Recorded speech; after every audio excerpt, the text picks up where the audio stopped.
की वजह से तो मैंने सबसे ज़्यादा इस गाड़ी को पसंद किया है। और क्रेटा में टॉप मॉडल में जो फीचर्स हैं वो गाड़ी शायद ऑडी में भी किसी में नहीं है वो वाले फीचर्स।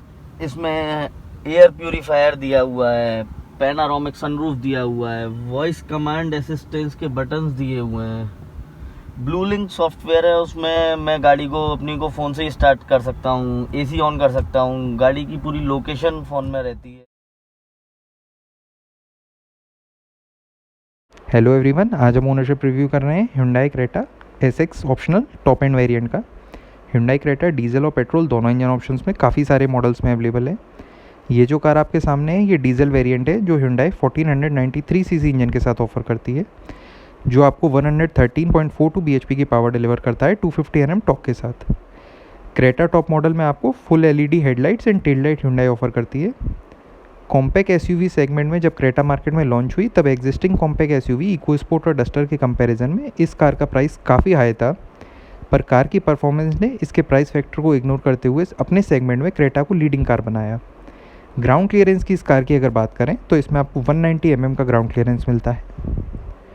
बूट स्पेस इस कार में आपको 433 लीटर्स का मिलता है, और अगर वहीं हम फ्यूल टैंक कैपेसिटी की बात करें तो 50 लीटर्स का इसका फ्यूल टैंक कैपेसिटी है।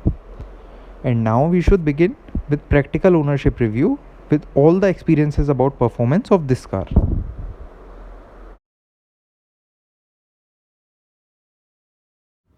तो भाई आज हमें यथार्थ भाई के साथ, और यथार्थ भाई ओन करते हैं क्रेटा 1.6 टॉप मॉडल ऑटोमेटिक।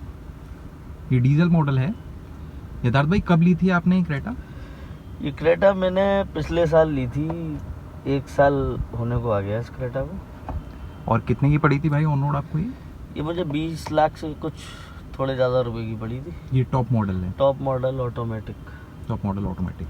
तो भाई जब आपने क्रेटा ली थी तब और भी ऑप्शंस थे आपके मन में, या क्रेटा पे ही मन आ गया था? क्रेटा लार्जेस्ट सेलिंग कार है सेगमेंट की, तो फिर मैंने सोचा कि क्रेटा ही लेनी चाहिए। क्रेटा ही लेनी चाहिए भाई। वेटिंग का क्रेटा में Hyundai में काफ़ी है, मतलब Hyundai की क्रेटा पे ही बहुत ज़्यादा वेटिंग है। वेटिंग था, बट मेरा जान पहचान की वजह से ठीक है, वो इशू भी नहीं रहा था, तो जल्दी मिल गई थी, कोई दिक्कत नहीं आई। जल्दी मिल गई थी। हाँ। तो भाई अब तक रनिंग की अगर बात करें तो आपकी ये कार 1 साल में कितना रन कर चुकी है? मेरी ये गाड़ी 10,600 किलोमीटर रन कर चुकी है। 10,600। भाई सर्विसिंग की अगर बात करें तो आपने कितनी सर्विस करा ली है अब तक कार की? अभी तक एक ही हुई है, दूसरी के लिए बस तैयारी है। तो पहली तो फ्री सर्विस हुई होगी आपको? हाँ, अभी तो फ्री सर्विस है, बस ऑयल चार्जेस लगते हैं वो जो भी। अभी आपका कुछ आया था जब आपने फर्स्ट सर्विस कराई थी, कुछ पे किया था? नहीं, फर्स्ट सर्विस में कुछ नहीं पे करना फर्स्ट पड़ता। सर्विस में कुछ भी नहीं था। कितने किलोमीटर बाद था फर्स्ट सर्विस आपका? 5,000 के बाद? शायद 3 या 4, ऐसी 3,000 के बाद। तो भाई सर्विस की अगर हम बात करें, आफ्टर सेल सर्विसेज में Hyundai की सर्विसेज आपको कैसे लगी जब आप सर्विस कराने गए? Hyundai इस समय और comparative to Honda and Tata, इनसे तो सबसे अच्छी चल रही है कंपनी इस समय। और सर्विस में भी इनकी कोई ज़्यादा प्रॉब्लम नहीं आता, अच्छा रेस्पॉन्स है Hyundai का। भाई क्रेटा में एक स्ट्रेच में आपने कितना रन किया है अभी तक? क्रेटा में मैंने नॉन स्टॉप 500-600 किलोमीटर का रन लिया है मैंने अभी तक? हाँ, अभी तक। तो भाई 600 किलोमीटर राइड करने के बाद आप ड्राइविंग क्वालिटी के बारे बहुत में ही ज़्यादा लाइट है, ऑटोमेटिक की वजह से तो पता ही नहीं चलता कि गियर डालने का झंझट ही नहीं है, तो इसलिए पता ही नहीं चलता है। बट ये है कि गाड़ी कुल ओवरऑल मुझे और अपनी पुरानी पिछली गाड़ियों से अच्छी लगी। पुरानी आप मैनुअल ड्राइव कर रहे थे? हाँ, पहले मैं मैनुअल ड्राइव उसके बाद करता था। ऑटोमेटिक पे स्विच करके आपको अच्छा लगा? या भाई कितने लोग आपके कार में बैठ जाते हैं आराम से?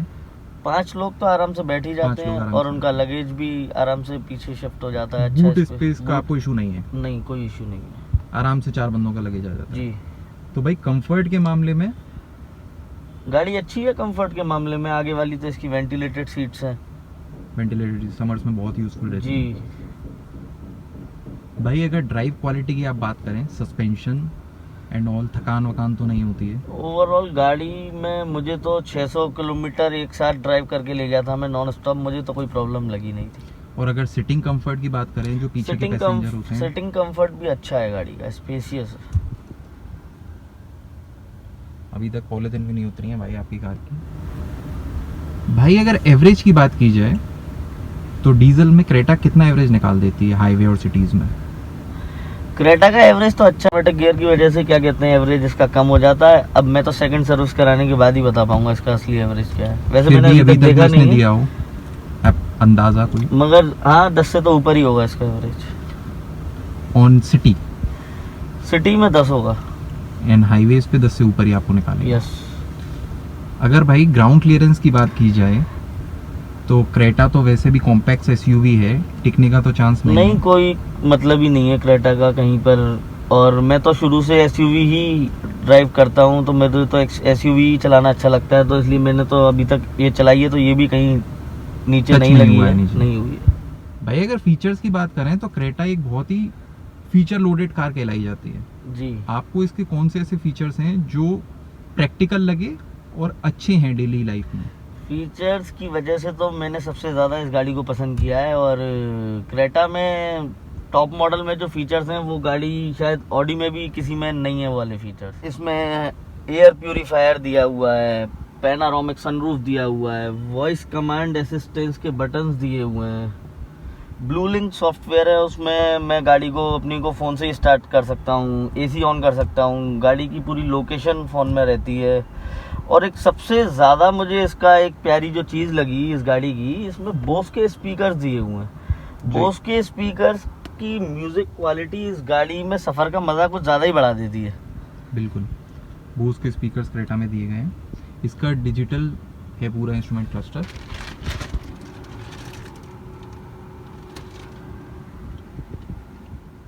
तो यथार्थ भाई अगर हम प्रोज और कॉन्स की बात करें जी। तो गाड़ी की कोई दो ऐसी अच्छाइयाँ जो आपने फील करी हो अभी तक 1 साल में?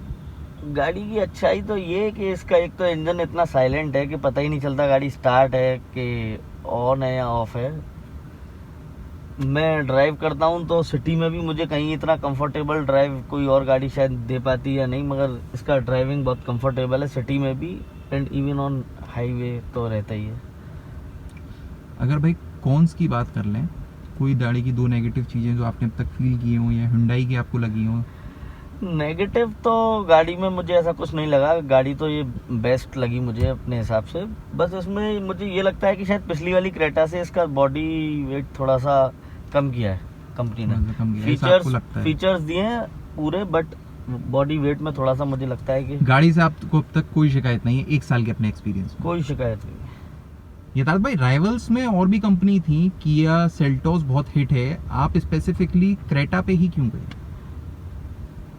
मुझे क्रेटा किया सेल्टोस से थोड़ा सा ज़्यादा मस्कुलर लगती है लुक्स में। और क्या कहते हैं, इसमें पैनारोमिक सनरूफ है, उसमें पैनारोमिक सनरूफ नहीं था।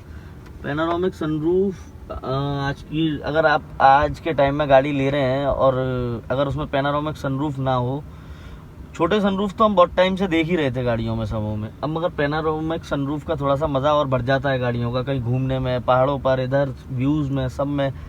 तो इसलिए मैंने सोचा कि क्रेटा ही ज़्यादा बेस्ट है, और क्रेटा मोस्ट सेलिंग कार है इंडिया की, बिल्कुल। इसलिए।